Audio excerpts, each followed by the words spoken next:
Mi nombre es Manuel de León, soy profesor de investigación del Consejo Superior de Investigaciones Científicas, matemático y miembro de la Real Academia de Ciencias de España. El tema de la conferencia de hoy son los límites de las matemáticas.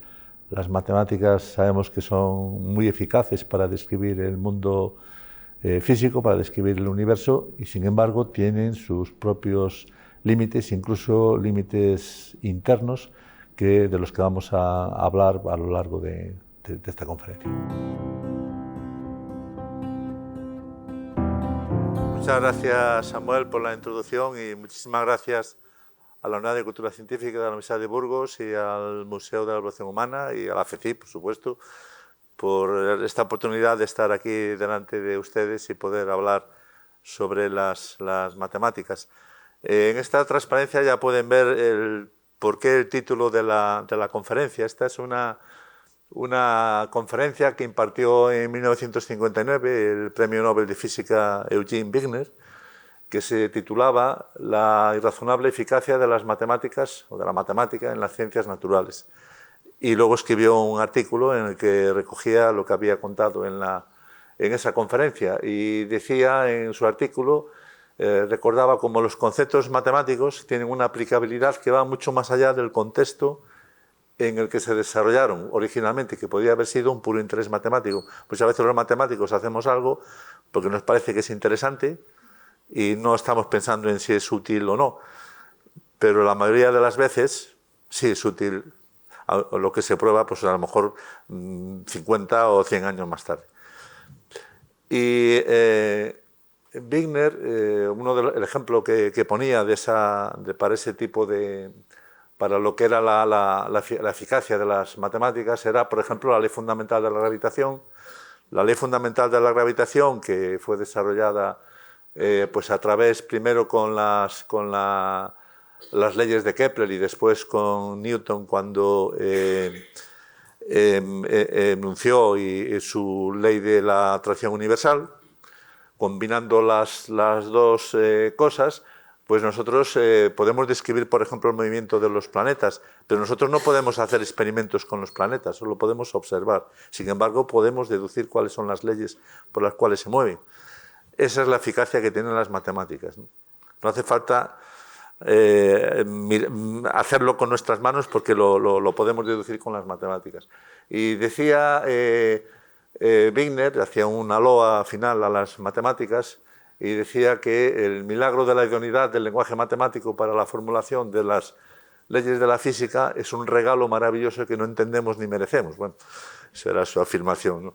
Debemos estar agradecidos por ello y esperar que siga siendo válido en las investigaciones futuras y que se extienda para bien o para mal, para nuestro placer, aunque quizás también para nuestro desconcierto, a amplias ramas del saber. Y efectivamente, pues sí se ha extendido ya desde esa época de finales de los 50, principios de los 60, a muchos otros ámbitos. Entonces, ¿para qué sirven las matemáticas? Las matemáticas sirven para entender cómo funciona el universo. Y un ejemplo muy antiguo de cómo explicar el universo con las matemáticas es de Platón. Platón concebía que el universo era un caos, y entonces venía el demiurgo, que era como el alfarero que del barro construía objetos que se podían utilizar, y ahí construía el universo. ¿Y cómo hacía el demiurgo? Pues el demiurgo construía, había una copia, o sea, una idea de lo que sería el universo, y se copiaban esas ideas, ¿sabes? Las ideas del mundo de las ideas de Platón, ¿no? Y los elementos que conformaban el universo eran lo que se llaman los sólidos platónicos o sólidos regulares, que son estos 5 que hay aquí. Son poliedros cuyas caras son polígonos regulares, y este es uno de los misterios de las matemáticas. Solo hay 5, no hay más. Solo hay 5 poliedros que tienen las caras regulares, y se prueba. Se usa una fórmula muy famosa, que es la fórmula de Euler. Uno cuenta las caras, cuenta los vértices, cuenta las aristas, y descubre una fórmula que es caras más vértices igual a aristas más 2. Y con eso se prueba que solo hay 5. Y uno podría pensar, pero ¿por qué no hay más? Solo hay 5. Bueno, ese es uno de los misterios de las matemáticas que nos puede hacer pensar más a fondo sobre lo que son las matemáticas. Bien, pero solo existen estos 5, el tetraedro, el cubo, que también se llama hexaedro, el octaedro, el dodecaedro y el icosaedro. Y estos se conocen desde la antigüedad porque aparecen ya en bolas neolíticas, aparecen reflejados estos cinco sólidos regulares. ¿Y cuál es la explicación de por qué eso era lo fundamental para Platón? Pues en este diálogo de Platón, en el Timeo, dice Platón que el fuego está formado por tetraedros, el aire de octaedros, el agua de icosaedros, la tierra de cubos, y como aún es posible una quinta forma, Dios ha utilizado esta, el dodecaedro pentagonal, para que sirva de límite al mundo. Entonces tenemos los 4 elementos clásicos: el fuego, el aire, el agua, la tierra, y la quinta esencia, lo que se llamó luego el éter, que eso eran los dodecaedros. Pero lo curioso es que todos estos poliedros regulares, las caras están formadas por triángulos, y por 2 tipos de triángulos. Podéis ver en cualquiera de los poliedros regulares que solo hay 2 tipos de rectángulos, y con esos 2 tipos de rectángulos se forman todas las caras. Son los isósceles y los rectángulos. Los rectángulos escalén, es decir, la hipotenusa es el doble del cateto más pequeño. O sea, una escuadra y un cartabón. Platón construía el universo con una escuadra y un cartabón. Aquí se puede ver cómo se construyen con 2 equiláteros. Entonces, bueno, pues esta es una manera en la Grecia clásica, de cómo explicar cómo funciona el mundo con las matemáticas. Es lo que hacía Platón. Platón en sus diálogos pues defendía que todas las personas que se dedicaran a la política debían de saber matemáticas para poder hacer las cosas adecuadamente. Y no digo más. Por cierto, hay un presidente de los Estados Unidos que hizo una prueba del teorema de Pitágoras. James Garfield fue presidente de los Estados Unidos y él publicó una prueba del teorema de Pitágoras, que además está muy bien escrita. Pero bueno, eso es un caso singular. Esta idea de Platón pues luego fue refrendada por Galileo Galilei. Esta es una de las citas que más nos gusta a los matemáticos. En el Saggiatori de Galileo Galilei dice: la filosofía, que entonces era toda la ciencia en particular, está escrita en este vasto libro que continuamente se ofrece a nuestros ojos, me refiero al universo, el cual sin embargo no se puede entender si no se ha aprendido a comprender su lengua y a conocer el alfabeto en el que está escrito. Y está escrito en el lenguaje de las matemáticas, siendo sus caracteres triángulos, círculos y otras figuras geométricas sin las cuales es imposible entender una sola palabra. Sin ellos solo se conseguiría vagar por oscuros laberintos. Es la mejor loa que se puede hacer sobre la utilidad de las matemáticas. ¿Y cómo empiezan las matemáticas? Porque ahora, como estamos aquí en el Museo de la Evolución Humana, pues en algún momento empezaron los homínidos de hace miles de años, cientos de miles de años, a pensar en las matemáticas. Y hay que pensar en las matemáticas porque nosotros necesitamos contar, necesitamos medir, y por eso aparecen las matemáticas, porque necesitamos contar y medir. Y de hecho, en Isango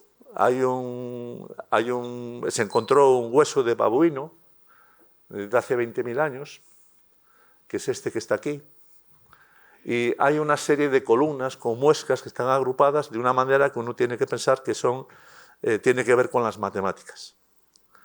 Y bueno, se puede estudiar, o se ha estudiado muy a fondo todo ese hueso, y la conclusión es que no pueden ser puramente arbitrarios, sino que incluso probablemente se utilizaba para hacer algunas multiplicaciones o divisiones. Y no es el único hueso con muescas que se ha encontrado. Hay otros más antiguos, de hace 35.000 años, con una serie de muescas que todo indica que estaban contando. Esa es una de las preguntas, porque no he visto yo mucha investigación sobre cómo se desarrollan las matemáticas de acuerdo con la mentalidad pues, de todas las especies que ha habido de homínidos a lo largo de la historia de la humanidad. Sería muy interesante el entender cómo llegan a entender la matemática, porque más recientemente sí que se sabe por qué se desarrollan las matemáticas. Pues se sabe que se desarrollan las matemáticas en el Antiguo Egipto porque cuando crece el Nilo, pues hay que volver a delimitar las tierras. Utilizaban el teorema de Pitágoras utilizaban cuerdas de 3, 4 y 5 metros. Y entonces hay que volver hay que observar el cielo para saber cuándo va a llegar la crecida del Nilo. Entonces observan el cielo y se dan cuenta de que cuando una estrella aparece en determinado lugar, entonces es cuando va a empezar la crecida del Nilo. O pues los babilonios, que necesitaban también medir y contar para hacer sus construcciones, para hacer las observaciones astronómicas, etc. Pero claro, cuando uno va más para atrás, pues es más difícil porque uno encuentra estos huesos, pero poco más, ¿no? O sea que es un tema realmente apasionante el pensar cómo la mente humana ha desarrollado las matemáticas. Y lo primero que aparece pues, son los números, y en cuanto a los números, sabemos contar, es decir, sabemos contar el 1, el 2, el 3, el 4, son lo que se llaman los números naturales. Después se inventaron los números negativos. Esos los inventaron los indios, los matemáticos indios. -1, -2, -3.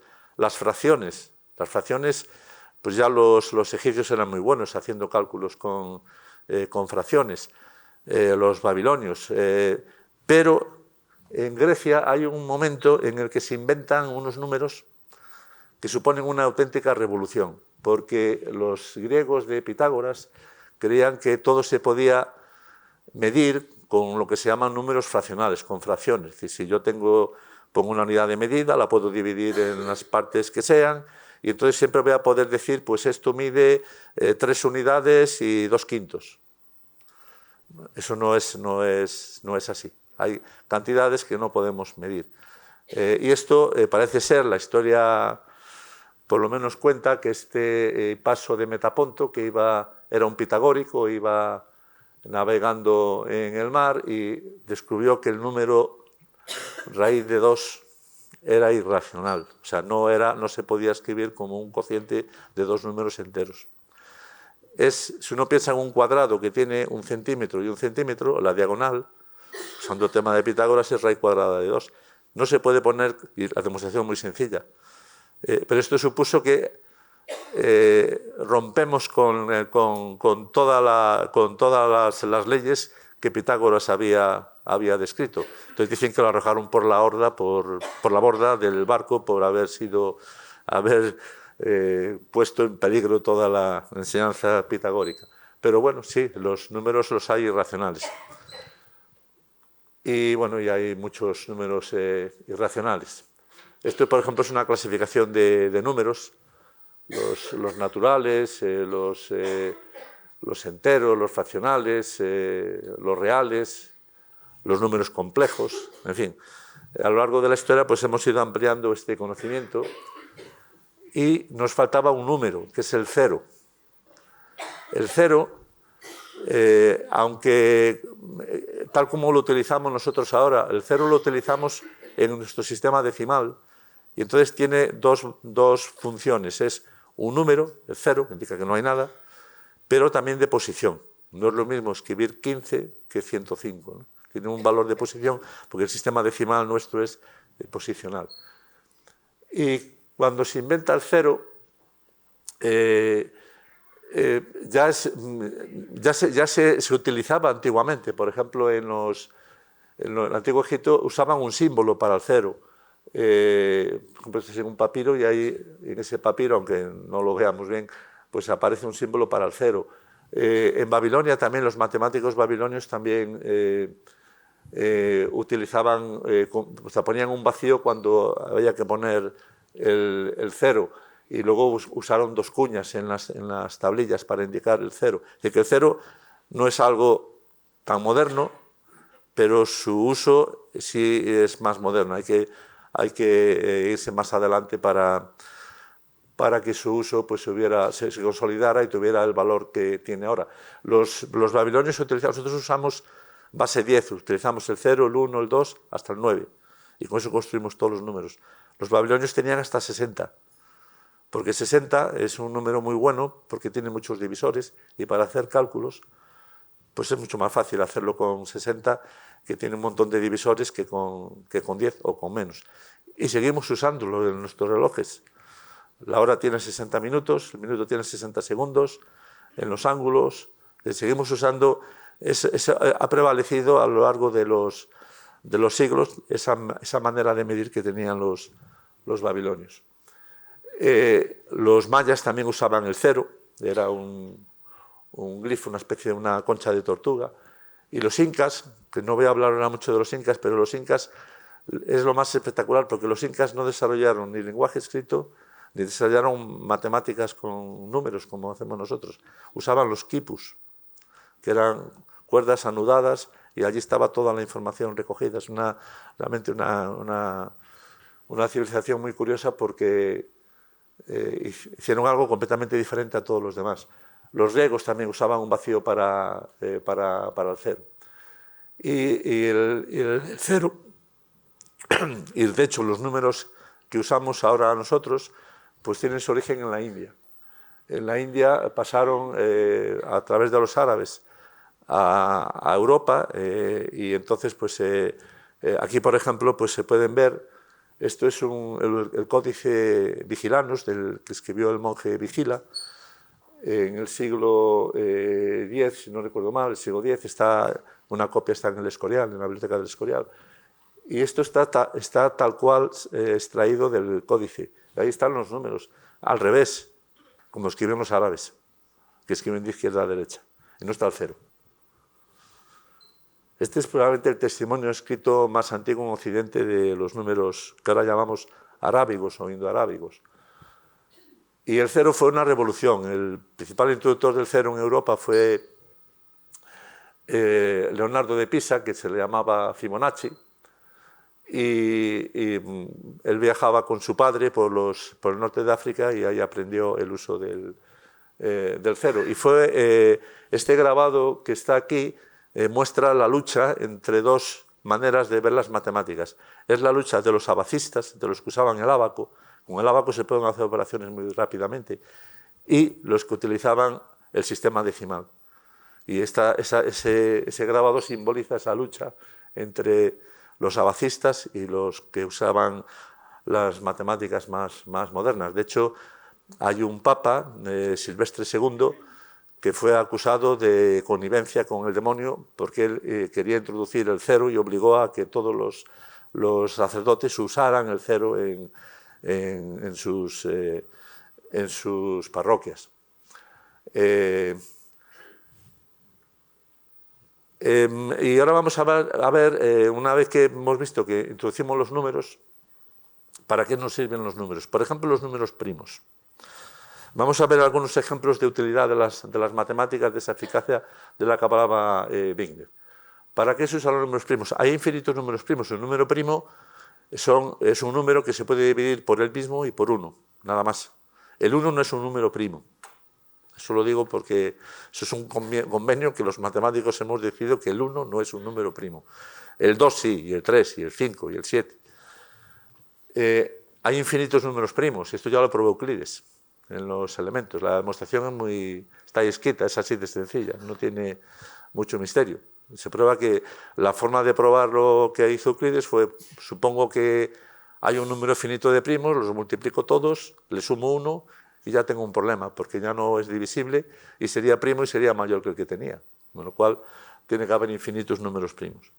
¿Para qué se usan los números primos? Bueno, pues los números primos, con ellos se pueden construir todos los demás números. Es un ejercicio que todos hemos hecho en el colegio. Te dan un número y descomponlo en factores primos. Pones ahí la columnita, el 16, 2, 8, 2, y lo escribes con los factores primos, y si están varias veces, pues con la potencia que tengan, ¿no? Bueno, pues los números primos, uno de los intentos de ver cuántos números primos hay, pues sabemos que hay infinitos, pero ¿cómo sabemos cuáles son? Claro, si empezamos a mirar, pues, qué es lo que hacía Eratóstenes. Eratóstenes, en lo que se llama la criba de Eratóstenes, pues ponía los 100 primeros números, empezaba el 1, el 2 es primo, el 3 es primo, el 4 ya no es primo, me lo tacho, el 5 es primo, el 6 no es primo, lo tacho, y se va cribando, pero claro, eso lo podemos hacer con un número pequeño de números, pero así no vamos a calcular cuáles son todos los números primos. Entonces ese es uno de los problemas de encontrar cómo están distribuidos los números primos. O sea, ya sabemos que son infinitos, no vamos nunca a tenerlos todos, pero queremos saber cómo están distribuidos, es decir, cuál es la densidad de números primos que hay, yo qué sé, pues entre 1 millón y 10 millones. Es lo más que podemos hacer. Y hay una famosa conjetura, no sé si, pues a lo mejor muchos habrán oído hablar de lo que se llaman los problemas del milenio.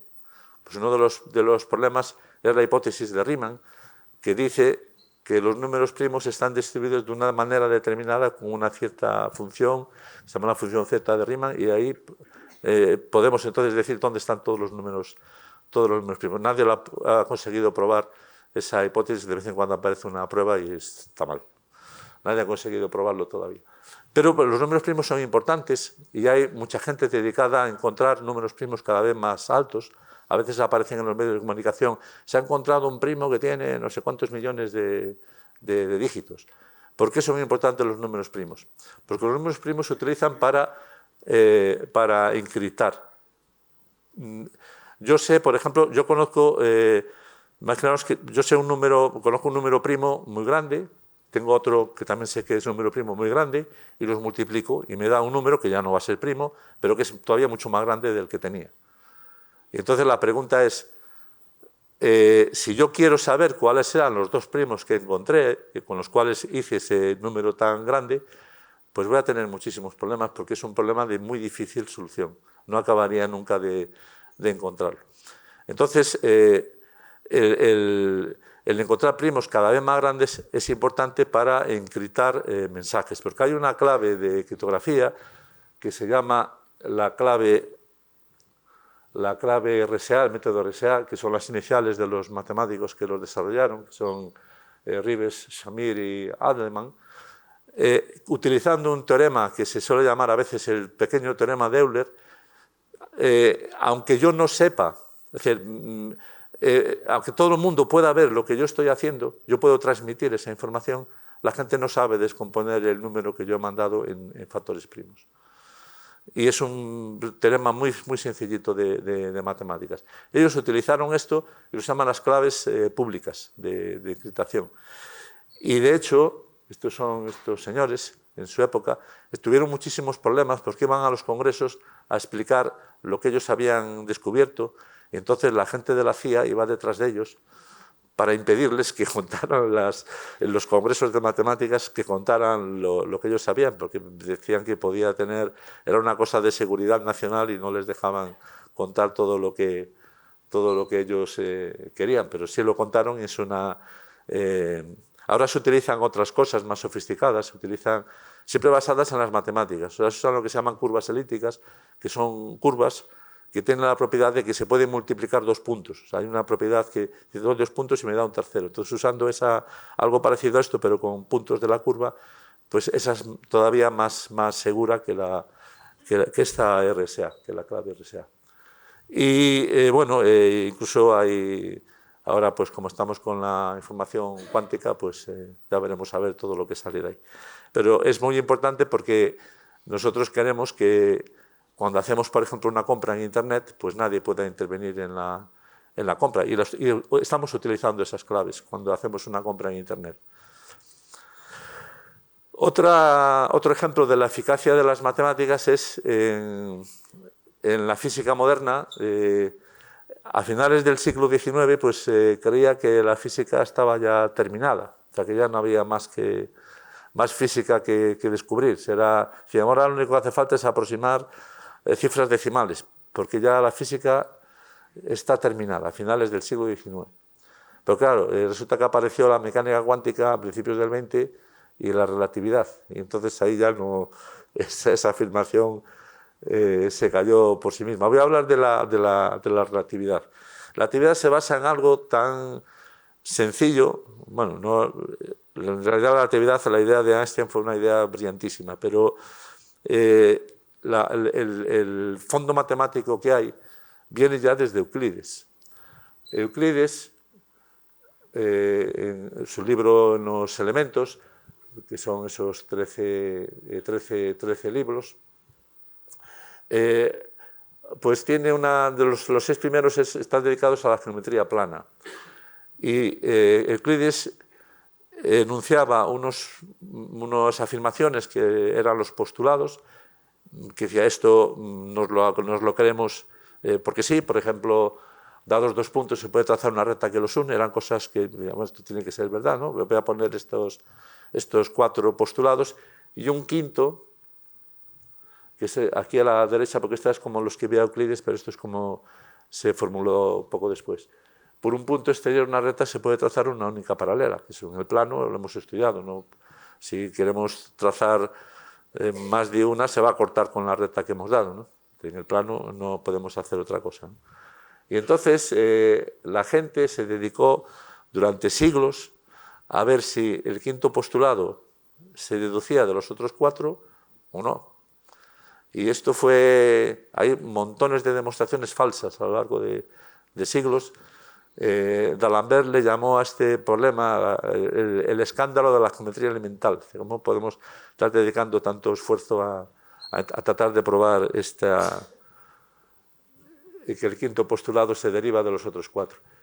Pero unos siglos más adelante, de Euclides, Gauss, que es uno de los grandes matemáticos de la historia, discutió este tema con su amigo, un matemático húngaro, Farkas Bolyai, que había hecho ya varias pruebas falsas de que el quinto se deducía de los otros 4, y tenía un hijo que también se dedicaba a las matemáticas, János Bolyai, y el padre le dijo, tú esto ni lo toques, dedícate a otras cosas, pero este tema ni lo toques.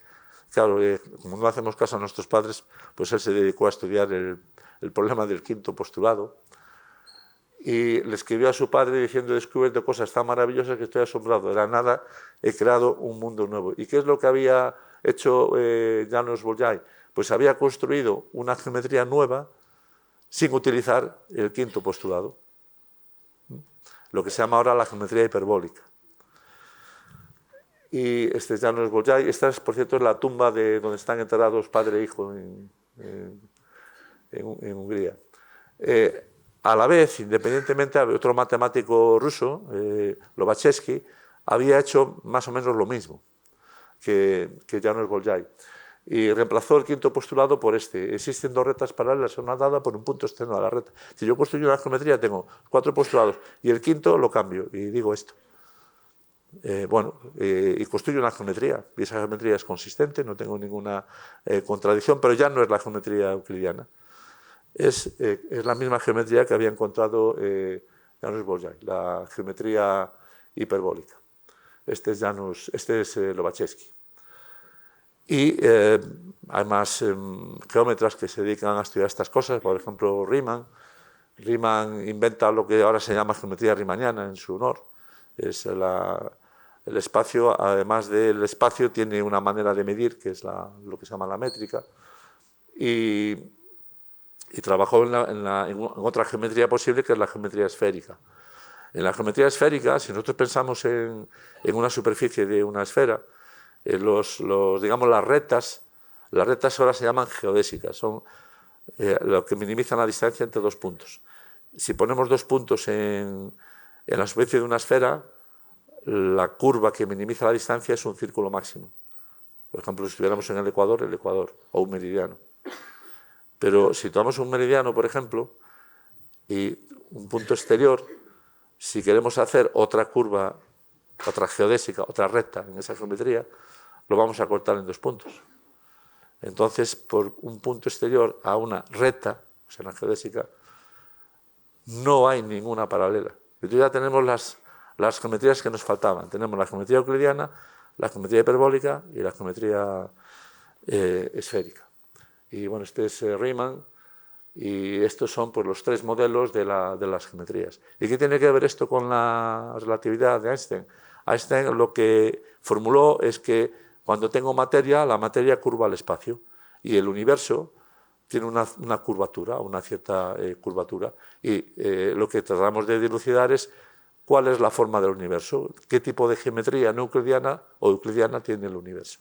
Entonces, lo que han hecho bueno, estos son, por ejemplo, esto es una pseudosfera, que es un modelo de geometría hiperbólica.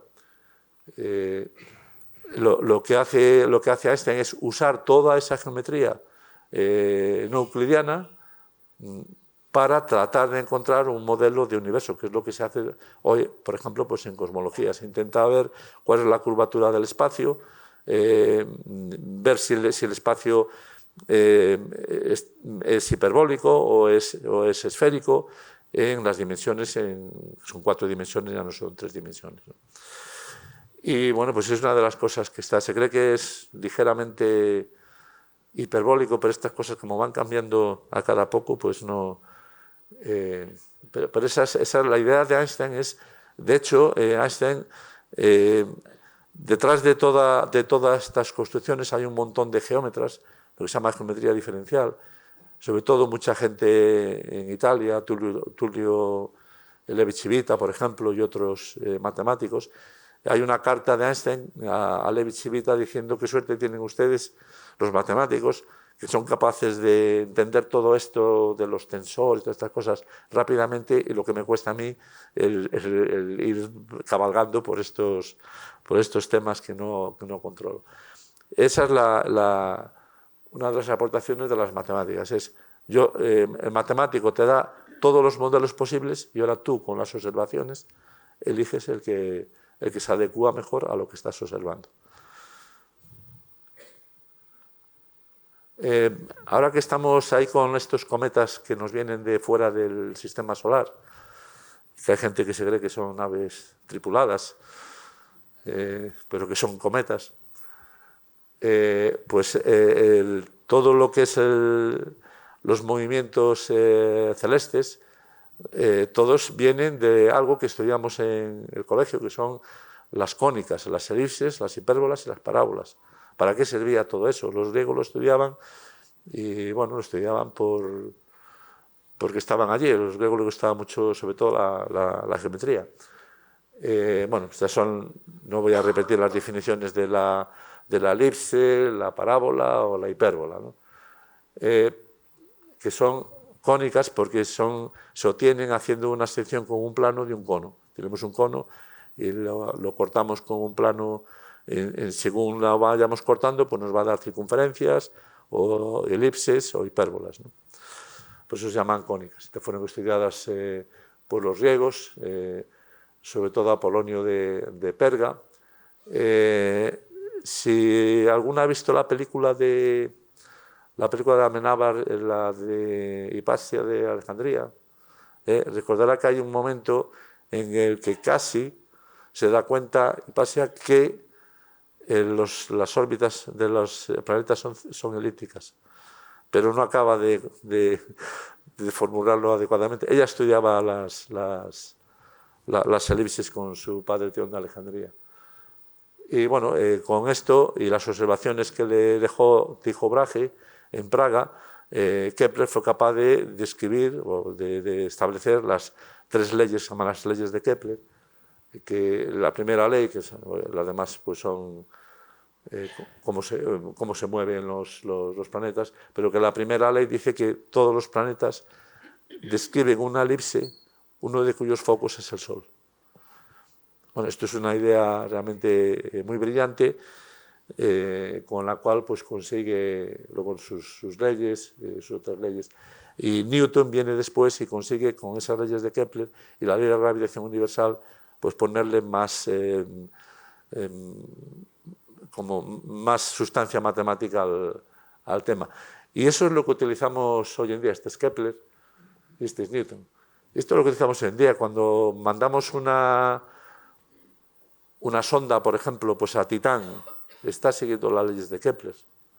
Lo que pasa es que ahora los cálculos los hacemos con ordenadores muy avanzados, que pueden hacer los cálculos de una manera muy rápida y muy exacta, pero seguimos usando esas leyes de Kepler. Los cometas, y estos cometas extrasolares, que ya hemos identificado 3, seguramente ha habido millones en el pasado, pues lo que describe es una curva no elíptica, sino una curva hiperbólica, y se van, entran en el sistema solar y se van. No vienen naves tripuladas. Bueno, pues esto es por ejemplo, uno de los temas ahora que está continuamente en los medios de comunicación, que parece que vamos a morir ahí todos por algún asteroide que en cualquier momento va a impactar con la Tierra, pues los asteroides también siguen las leyes de Kepler. Decía Wigner que la eficacia, hablaba de la razonable eficacia de las matemáticas en las ciencias naturales. Y este señor de aquí, que es uno de los grandes matemáticos del siglo XX, Israel Gelfand, yo creo que con ironía dijo, refiriéndose a la afirmación de Wigner, solo hay una cosa más irracional que la irracional eficacia de las matemáticas en la física, y es la irracional ineficacia de las matemáticas en la biología. Yo creo que lo dijo con ironía, porque la eficacia de las matemáticas en biología, y voy a poner solo algunos ejemplos, es enorme. Esto es el que nos dio la lata en el 2020 y nos sigue todavía fastidiando un poquito, aunque no tanto como entonces. Esto es una foto electrónica del coronavirus. Y los virus, que hay un matrimonio de biólogos que dice un virus es una mala noticia, es una proteína envuelta en malas noticias, algo así. Los virus no son, los virus tienen que introducir su material genética en una célula para poder reproducirse, porque no se reproducen como un ser vivo, ¿no? Es algo intermedio. Pero tienen unas simetrías. Cuando uno mira el virus con microscopio electrónico, ve simetrías. Por ejemplo, de este tipo, simetría icosaédrica. Lo que es la cápside es un poliedro regular. Fijaros que es un policosaedro del que hablábamos antes. Ese es el aspecto que tiene. Es como se ensamblan partes y tienen ese aspecto final. El virus generalmente están envueltos en una capa que pueden ser lípidos, y por eso nos recomendaban que nos laváramos las manos para destruir la capa exterior del virus. De ahí viene lo de lavarse las manos continuamente, ¿no? Bueno, pues ese es ese es un virus de verdad. O sea, es una fotografía del virus. Por ejemplo, así son el virus de la rubiola y el virus de la hepatitis. Tienen ese aspecto. Otros tienen estas simetrías, son simetrías helicoidales o cilíndricas.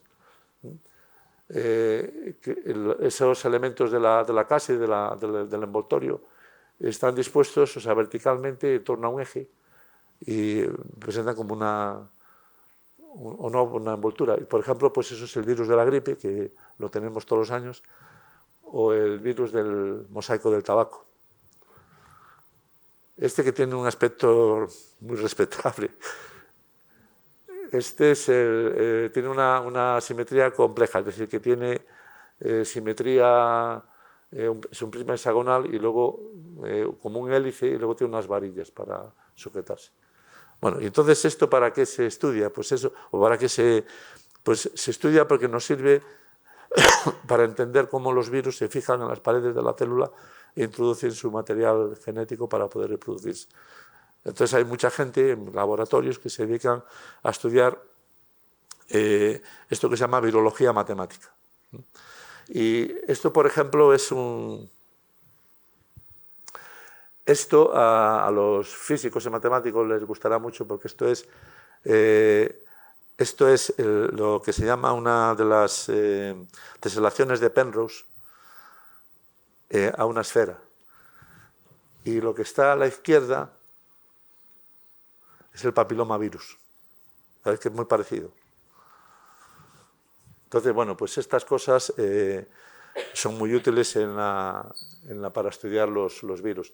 Pero luego hay otra serie de cuestiones, por ejemplo, la teoría de nudos, que es una teoría matemática que se dedica a estudiar los nudos como los hacen los marineros. Hay toda una teoría de matemáticas que estudia los nudos. Por ejemplo, pues este es un nudo, el trébol, ¿no?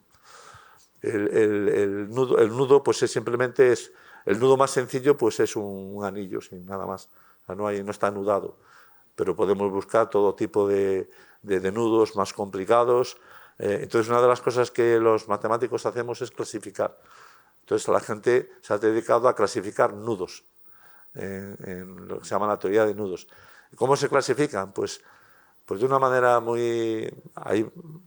clásicamente proyectando el nudo sobre planos, etcétera. Pero una de las cosas más brillantes que ha habido es asociar a cada nudo un polinomio de los que estudiamos en el bachillerato. Y entonces, bueno, pues eso está relacionado con dos cosas, uno con la biología y otro con la física teórica. Con la biología porque las proteínas, en particular el ADN, tienen una extensión enorme, entonces tienen que anudarse para poder entrar en la célula y se anudan. Y entonces, una de las cosas que por ejemplo, incluso estas se pueden ver hasta vídeos, de cómo se pueden actuar haciendo esta terapia genética, actuar sobre el ADN, por ejemplo, cortando un trozo, pegándolo en otro lado.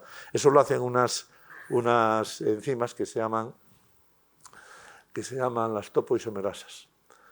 Y entonces hay gente que utiliza esto, la teoría de nudos, para estudiar el anudamiento de las proteínas. Este, por ejemplo, pues es un 8, que hay es todo un mundo de teoría de nudos. Por ejemplo, esto es una foto de ADN. Bueno,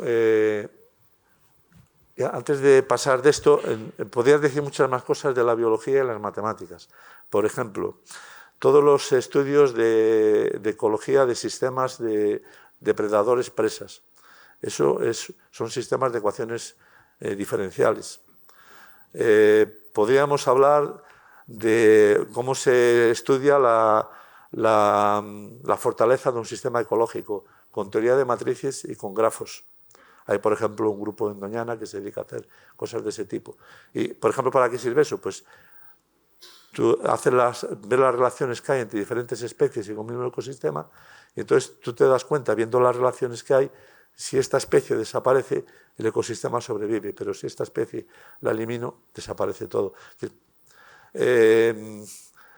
Temas, por ejemplo, luego os contaré otro que es muy, muy curioso, de las cigarras, pero vamos, que en medicina, la aplicación de las ecuaciones derivadas parciales para el estudio del desarrollo de tumores.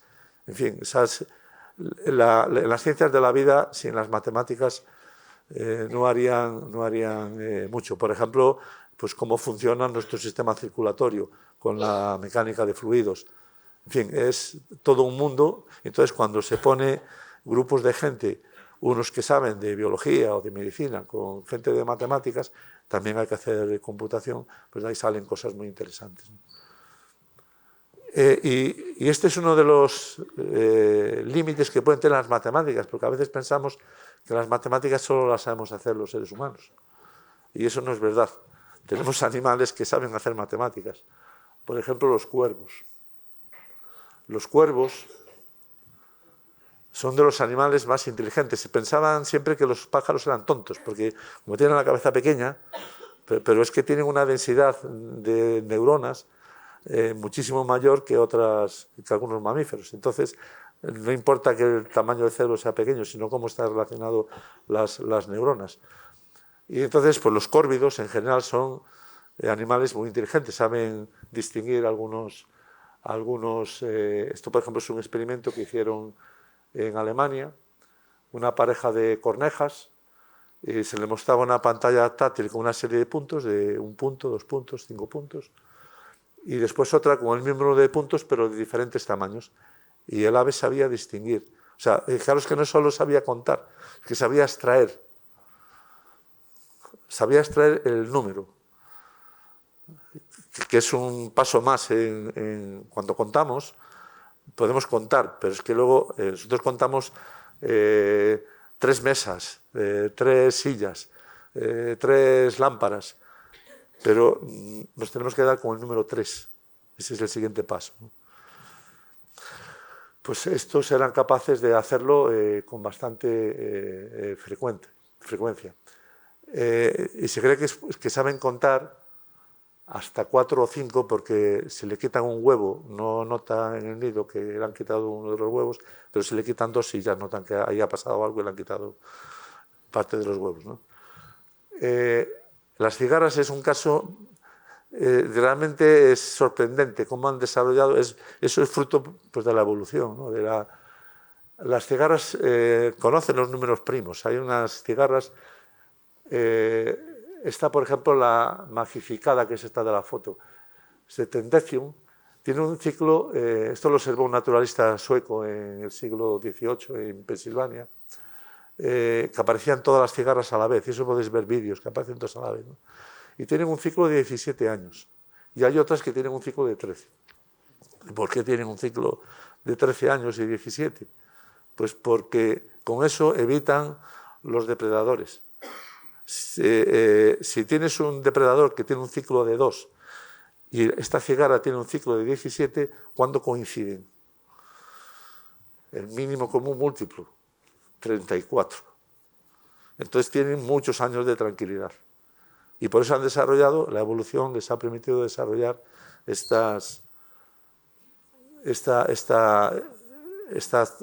tasas de reproducción. Y aparecen todas, podéis ver vídeos en internet y aparecen todas las cigarras a la vez cuando toca que aparezcan. Y luego los animales matemáticos por antonomasia son las abejas, claro. Las abejas construyen sus colmenas, pero además de construir sus colmenas, esto lo descubrió von Fritsch y le dieron el premio Nobel por ello, descubrió cómo se comunican. Cuando una abeja descubre una fuente de flores con néctar y vuelve a la colmena e informa a las demás abejas de dónde está. Y entonces, también hay muchos vídeos de que se puede ver, ¿no? Que hacen una danza, se ponen a mover el abdomen muy rápido y hacen una danza, y todas las demás imitan la danza que va haciendo esa obrera que ha venido de fuera. ¿Y qué es lo que están dando? Están dando dos datos. Están dando el ángulo que forma con la vertical de la colmena, es el ángulo que forma la fuente de alimentación con respecto a la colmena. Da un ángulo. Y la otra, la frecuencia con la que mueve el abdomen, da la distancia. Cuanto más rápido, más distancia. Te está dando lo que se llaman matemáticas coordenadas polares. Está dando un radio y un ángulo. Bueno, esto respecto a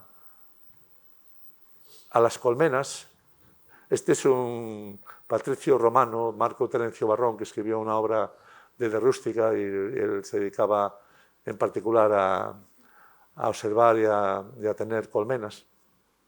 Entonces ya decía que las celdas tenían esa forma hexagonal para optimizar el espacio. Bueno, es algo más complicado que eso.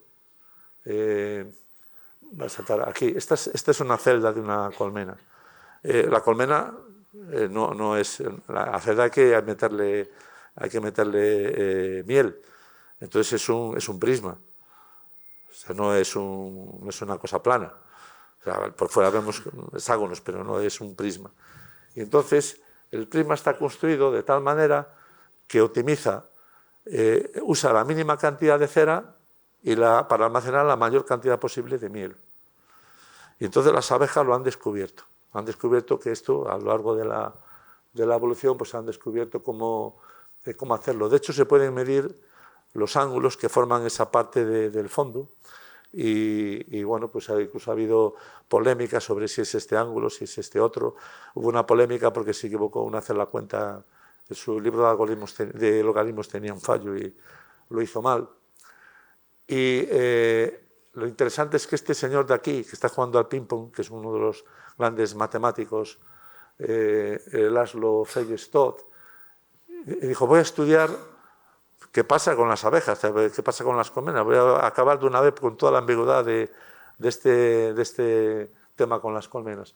Entonces se dedicó a estudiar el problema de cómo construir una celda, como la de las abejas, que fuera lo más eficiente posible.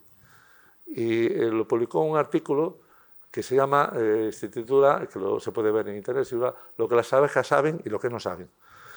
Y entonces encontró un método que era mejor que el de las abejas, pero era un poquito mejor que el de las abejas. Pero él mismo dijo, bajo estas condiciones la palabra ahorro es bastante ilusoria. Además, el estilo de construcción de las abejas es definitivamente más simple que el descrito en este artículo, así que habríamos fallado en remover la convicción de la gente de que las abejas no tienen una atención geométrica profunda. Bueno, esto es un ejemplo de cómo las matemáticas son realmente universales y eficaces no solo para nosotros los humanos, que a veces nos creemos que somos los únicos que pensamos en el planeta.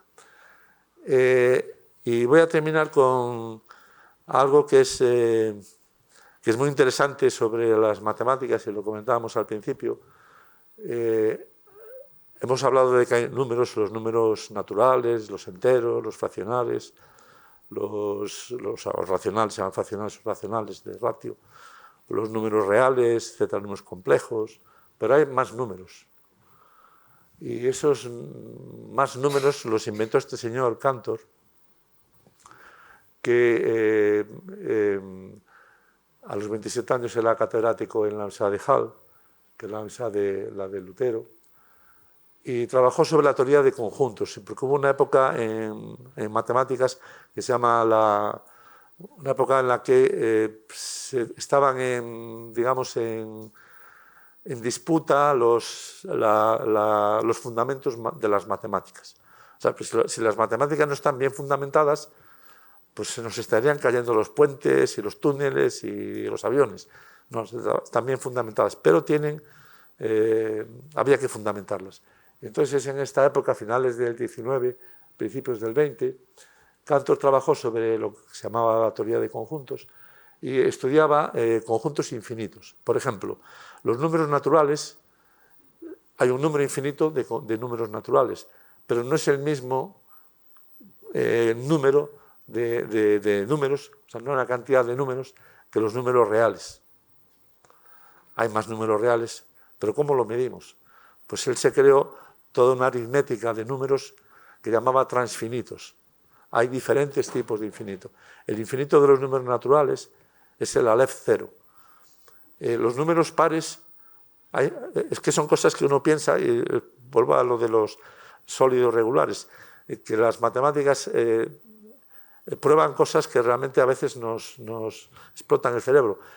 Hay el mismo número de números pares que de números naturales.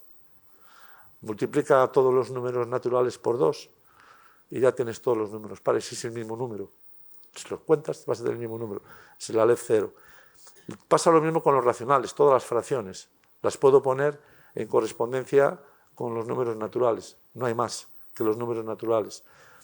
Los números reales es otro rango más arriba.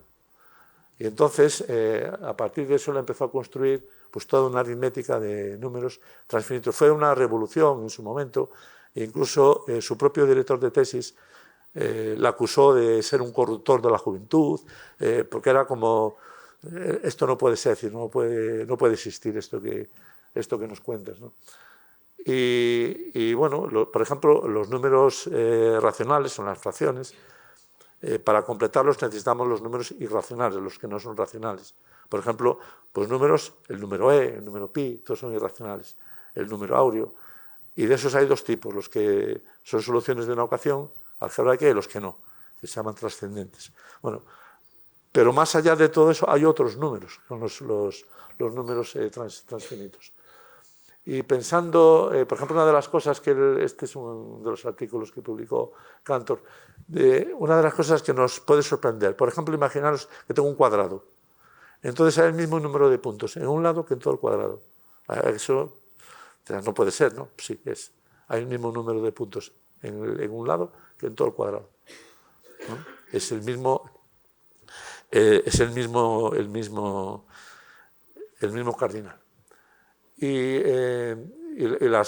estos números tienen las mismas reglas que los números naturales.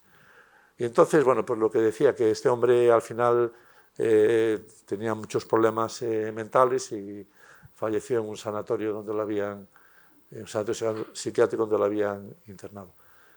Y una de las cosas que probó fue que el cardinal es como el número de números o el número de objetos que hay en un conjunto determinado. Pues probó que las partes de un conjunto, el cardinal del conjunto, partes de un conjunto, es mayor que el conjunto dado. Que en conjuntos finitos es muy fácil de ver. Es decir, por ejemplo, tengo un conjunto con los números 1 y 2, el conjunto de partes son el 1, el 2, el 1 y el 2, hay 3. Entonces, en finitos no hay problema. En infinitos sí es un problema, pero él lo consiguió probar. Y entonces esto lo llevó a formular una cosa que se llama la hipótesis del continuo. La hipótesis del continuo es que entre los números naturales y los números reales no hay nada. Y esto, bueno, pues, ¿eso alguien no es capaz de probarlo? No. Y de hecho, esto es lo que llevó a Gödel, Kurt Gödel, a probar unos teoremas, se llaman los teoremas de incompletitud de las matemáticas. Cualquier sistema que contenga la aritmética va a haber proposiciones, va a haber afirmaciones que no voy a ser capaz de probar si son verdaderas o falsas. Esto es una cosa realmente extraordinaria, porque tienes una ciencia que te dice, vale, pero hay cosas que yo no voy a saber probar si son verdaderas o falsas. En particular, con esto de la hipótesis del continuo, esto por supuesto fue un golpe tremendo en ese momento. Con la hipótesis del continuo, este otro señor que está aquí, que le dieron una medalla Fields, Paul Cohen, encontró una aritmética que era consistente tanto si admitimos una cosa como la otra. ¿Usted quiere la hipótesis del continuo? Vale, le construye una aritmética y funciona. ¿Que no la quiere? Le construye otra aritmética y funciona.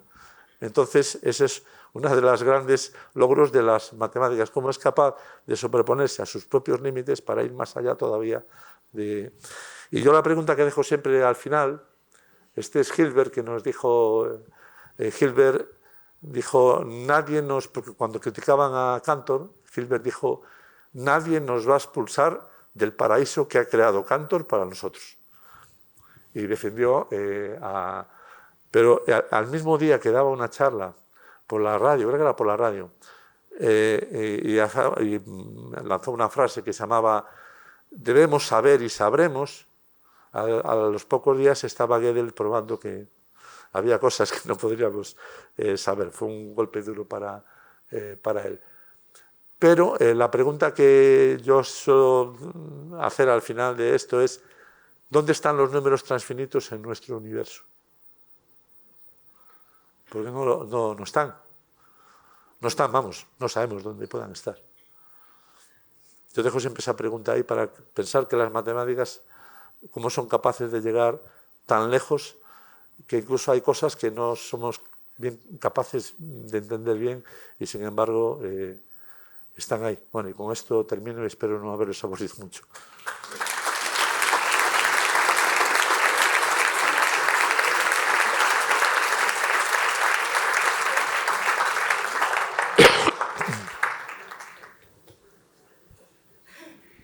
Bueno, tenemos ahora unos minutos breves para preguntas. Si alguien tiene una pregunta puede levantar la mano. Sí que os pediría por favor que sean breves para que podamos aprovechar las respuestas al máximo. Y nada, simplemente eso. Si queréis aprovechar ahora a hacer alguna preguntilla, es el momento. Vale, por allí. Vale. Un segundo, sí, espera un segundo. Sí, bueno, de entrada, enhorabuena por la charla, me ha parecido como muy interesante. Y bueno, me viene a mí una pregunta así, que por soltarlo a todos y a ver si usted nos puede ayudar. ¿Qué futuro tienen las matemáticas ante la inteligencia artificial?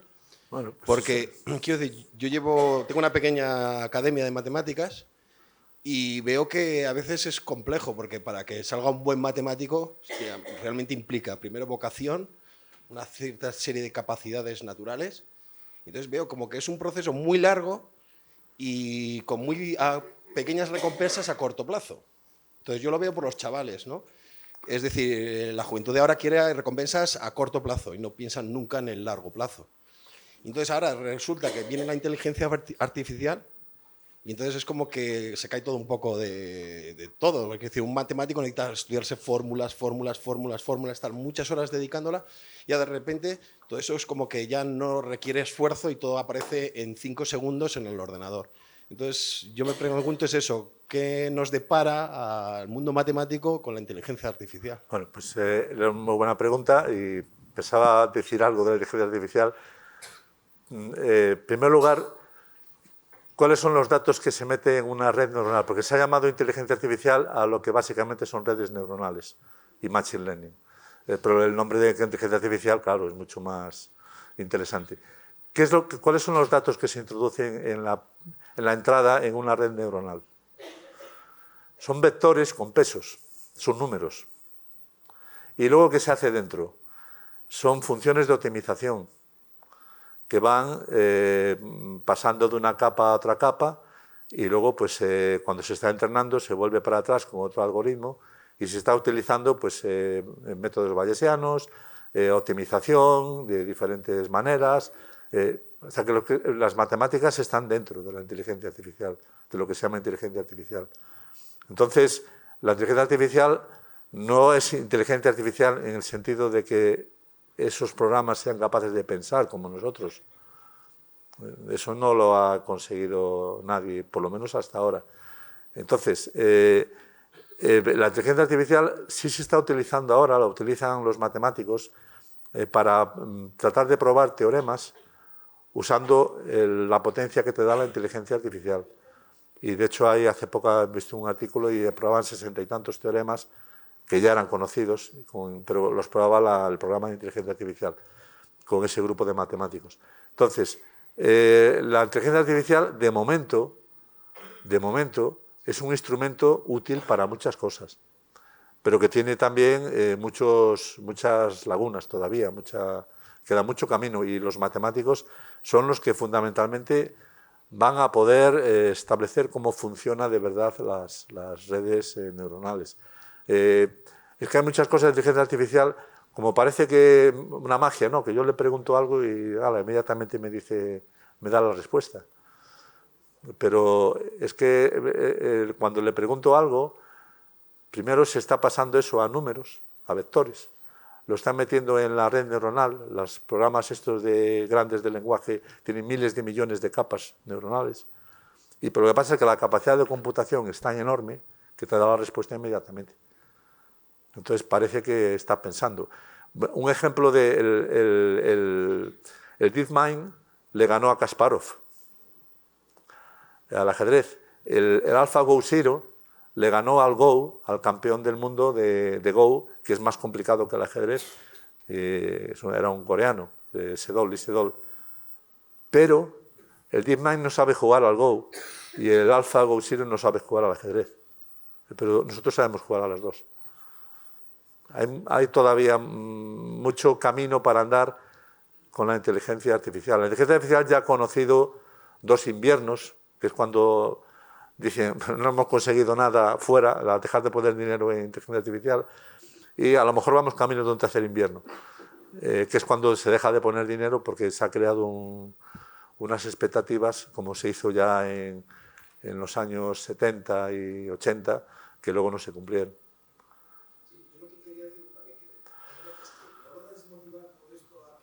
No, al contrario, abre nuevos problemas.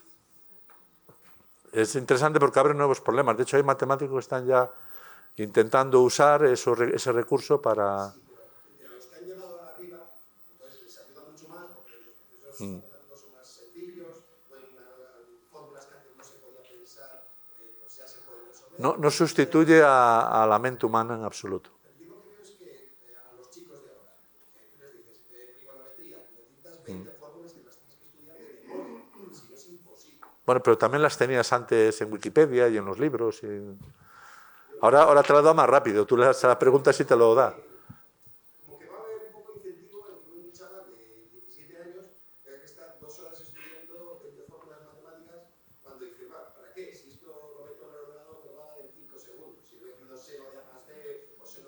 Sí, pero eso es, tú le estás preguntando algo, una cosa muy práctica.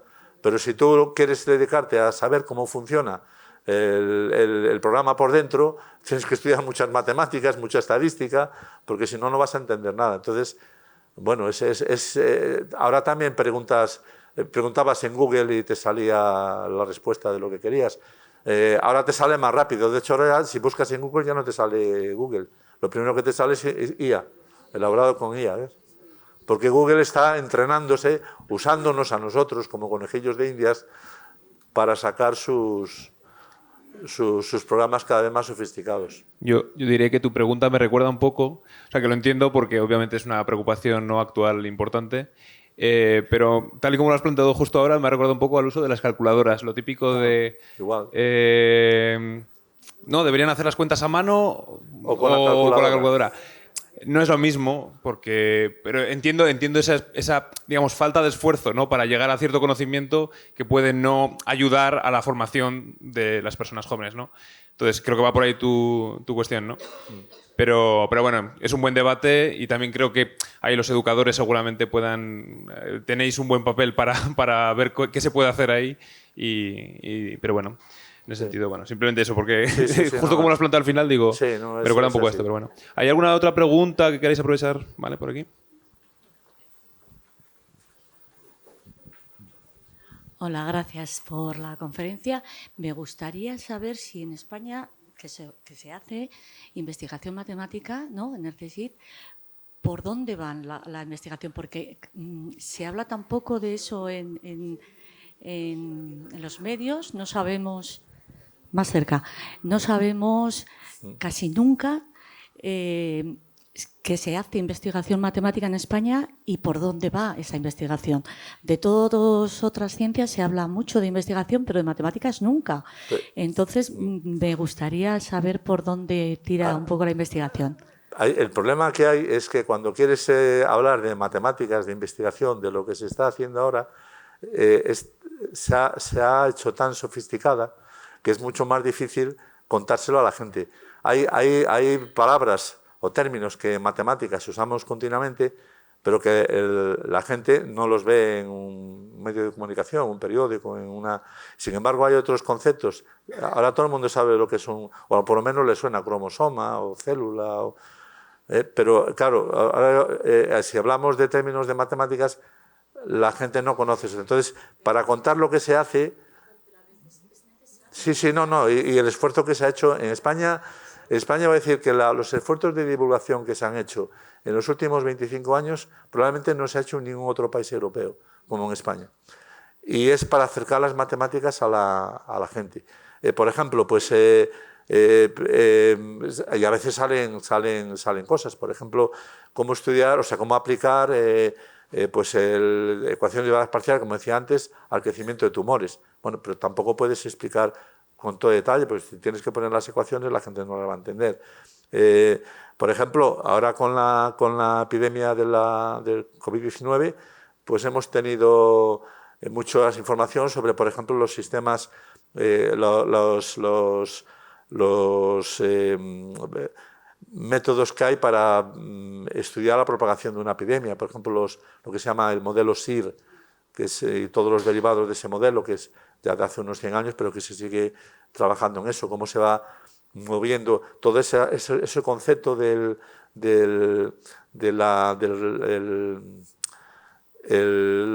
las vacunas, del factor de reproducción básica.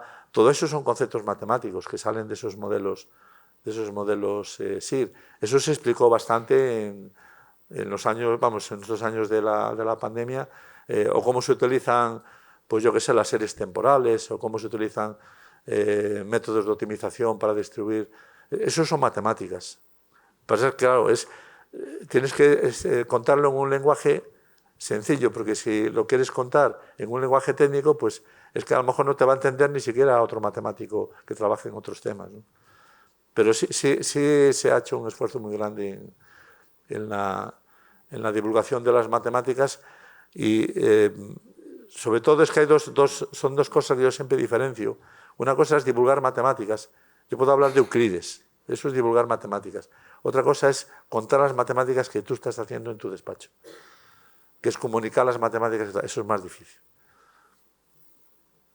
En mi instituto hemos creado una unidad de cultura matemática con 2 periodistas y toda la gente del instituto para poder contar mejor estas cosas.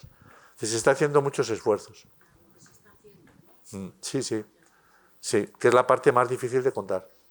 Tenemos otra pregunta por aquí. Hola, gracias por la conferencia.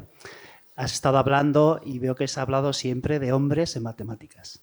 ¿Nos puedes hablar de mujeres en matemáticas? Yo cuando hablo de hombres, como soy de la escuela antigua, hombres es hombres y mujeres. Lo que pasa es que yo el lenguaje inclusivo, a mí decir hombres y mujeres, matemáticos y matemáticas, pues es muy cansino. Entonces, yo uso la gramática que yo aprendí en el colegio. Sí, hay muchas matemáticas.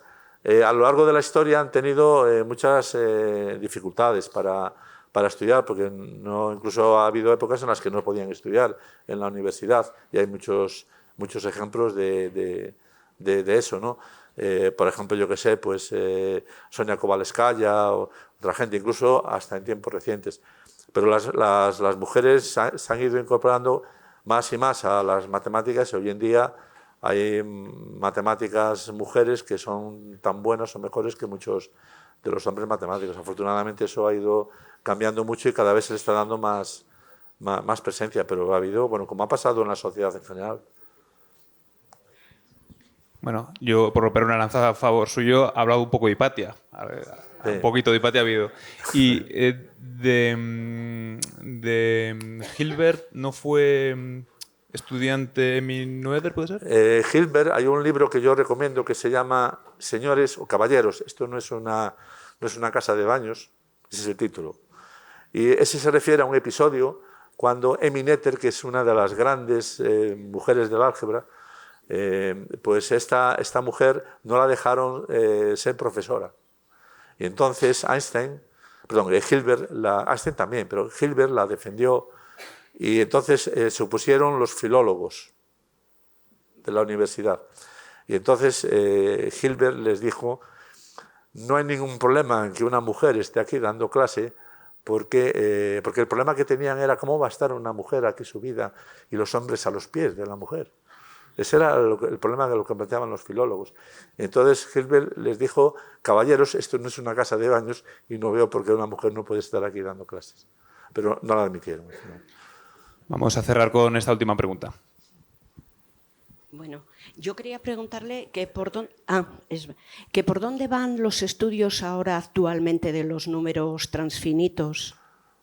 Eso es un campo pequeño de las matemáticas en comparación con todo lo que son las matemáticas, que tiene que ver también con la lógica matemática, y hay poca gente trabajando en el mundo en este tipo de cosas. En España, por ejemplo, hay muy poquita gente. En España hicimos una vez un estudio comparando lo que había en otros campos, en otras áreas, comparándolo con lo que se hacía en el mundo, y en ese campo de lógica matemática y este tipo de cosas hay muy poquita gente en España. Pero hay gente, por ejemplo, hay grupos muy buenos en la República Checa, en otros sitios, en Estados Unidos. Es un tema que se sigue trabajando, claro. Bueno, nada, para cerrar también voy a decir, porque he visto por ahí algún miembro de Stalmat, que también en la presentación se me ha olvidado decir que estás en la dirección de Stalmat también. Sí, soy el director de Stalmat en la Real Academia de Ciencias, pero los que realmente trabajan con los chicos mano a mano son los Stalmat, para quien no lo sepa, de cada es comunidad autónoma. Un grupo de matemáticos y profesores de estimulación del talento matemático. Entonces hacen muchas actividades con jóvenes talentos y con personas jóvenes, estudiantes, Sí. y les ayudan a, pues bueno, sobre todo esas personas que tienen ya más facilidad para las matemáticas, para estimular ese talento. Bueno, pues con esto vamos a cerrar. Muchísimas gracias, Manuel, ha sido súper informativo. Aprovecho a recordaros simplemente que ha habido también mucho texto, que seguro que no habéis podido leerlo todo, pero si queréis repasar la conferencia o si la queréis compartir a alguna persona, está subida en el canal de la Evolución Humana, y también la vamos a subir en el canal de UBU Investiga de la Universidad de Burgos. Así que nada, con esto nos despedimos. Muchísimas gracias, Manuel. Nada, gracias.